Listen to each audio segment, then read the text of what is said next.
ইতিমধ্যে পৰিদৰ্শন কৰা হৈছে আৰু সেইদিনা আমাৰ বন বিভাগৰ যোনজন স্পেচিয়েল চিফ সেক্ৰেটাৰী আমাৰ যাদৱ ছাৰো আহিছিলে আৰু গোটেই সংশ্লিষ্ট বিষয়বৰ্গক আমি সেই লুটুমাই ৰিজাৰ্ভ ফৰেষ্টলৈ আমি লৈ গৈছিলোঁ আৰু তাত আপোনাৰ বিশেষভাৱে যোনখিনি জায়গা আছে সেইখিনি আছে চাংখোলা তাৰপিছত কান্দাপাৰ জুৰিপাৰ বেদেৰীপাৰ আৰু মাজগাঁও সেই জায়গাখিনিত সম্পূৰ্ণভাৱে প্ৰায় ৫,৯৬২ বিঘা মাটি সেইটো বেদখল কৰা হৈছে আৰু সেই তাত চক 1919 চনতে এই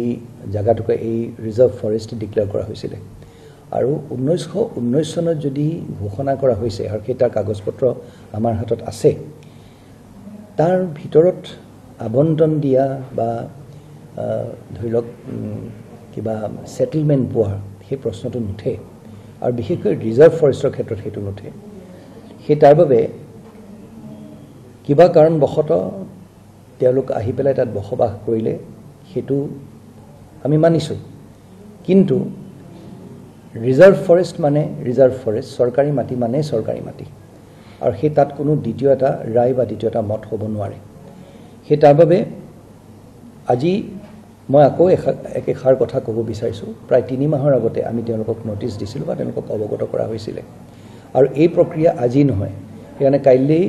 আমি যদি এই উচ্ছেদৰ প্ৰক্ৰিয়া আৰম্ভ কৰোঁ এইটো নহয় যে আমি হঠাতে কাকো সময় নিদিয়াকৈ কৰিছোঁ সময় পৰ্যাপ্ত পৰিমাণৰ দিয়া হৈছে এইটো পৰ্যন্ত দিয়া হৈছে যে তেওঁলোকৰ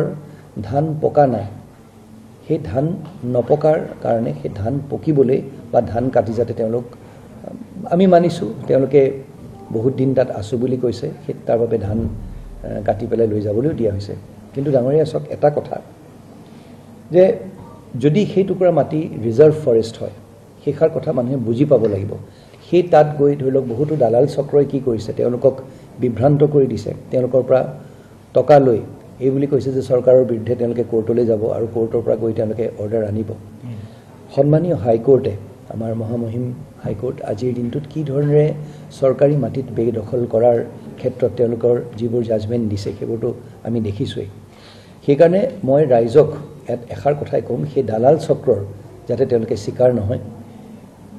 আজি নহয় কালি তেওঁলোকে সময় বিচাৰিছে সেই সময় দিয়া হৈছে কিন্তু আজি নহয় কালি আমি উচ্ছেদ অভিযান চলামেই আৰু এই উচ্ছেদ অভিযানত আমি কাৰো ঘৰ দুৱাৰ ভাঙি দিব আমি নিবিচাৰোঁ কাৰোবাৰ গৈ পেলাই আমি গছ গছনি বা খেতিত হৈ থকা ধান আমি কাটি নষ্ট কৰি দিব নিবিচাৰোঁ সেইকাৰণে তেওঁলোকক সময় দিয়া হৈছে আৰু আমি আশা কৰিছোঁ যে এইখিনি কথাৰ হৃদয়ংগম কৰি তেওঁলোকে ভালকৈ বুজি পায় যিখিনি সময় দিয়া হৈছে সন্মানেৰে যাতে তেওঁলোকে সেই জায়গাখিনি দখলমুক্ত কৰি দিয়ক অন্যথা আমি বিধিগত ব্যৱস্থা ল'বলৈ বাধ্য হ'ম আৰু কি হয় এটা হুলস্থুল লাগে আৰু এটা কথা মই আৰু ক'ব বিচাৰিছোঁ যে চক ইয়াত মানে এনেকুৱা এটা কথা কোৱা যায় যে কিছুমান এক শ্ৰেণীৰ লোককহে আমি টাৰ্গেট কৰিছোঁ বা হেৰি আমি প্ৰায় 100 বিঘা মাটি খিলঞ্জীয়া ঘৰত অসমীয়া কথা পতা মানুহৰ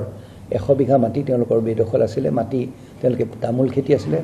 বাকীবিলাককো যেনেকৈ সময় দিয়া হৈছে তেওঁলোককো আমি এমাহৰ সময় দিছিলোঁ আৰু তামোল কাটি তেওঁলোকে লৈ গৈছে সেই জাগাটুকুৰা তেওঁলোকে খালী কৰিবলৈ বাধ্য হৈছে সেইকাৰণে সেই তেনেকুৱা ধৰণৰ এটা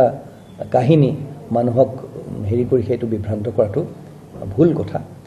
পৰ্যায়ক্ৰমে হ'ব ধৰি লওক এইমাত্ৰ আমি প্ৰথমতে আমি 1,500 বিঘা কৰিম তাৰপিছত বাকীখিনি কৰিম সেই তেনেকৈ আমি পৰ্যায়ক্ৰমে কৰি যাম কিন্তু চৰকাৰী মাটি যোনে বেদখল কৰিছে বা ৰিজাৰ্ভ ফৰেষ্টৰ মাটি যোনে বেদখল কৰিছে সেই মাটিত আমি উচ্ছেদ অভিযান চলাবই লাগিব আৰু সেই মাটি আমি দখলমুক্ত কৰিবই লাগিব সেইটো আমাৰ দায়িত্ব আৰু সেই দায়িত্ব আমি পালন কৰিম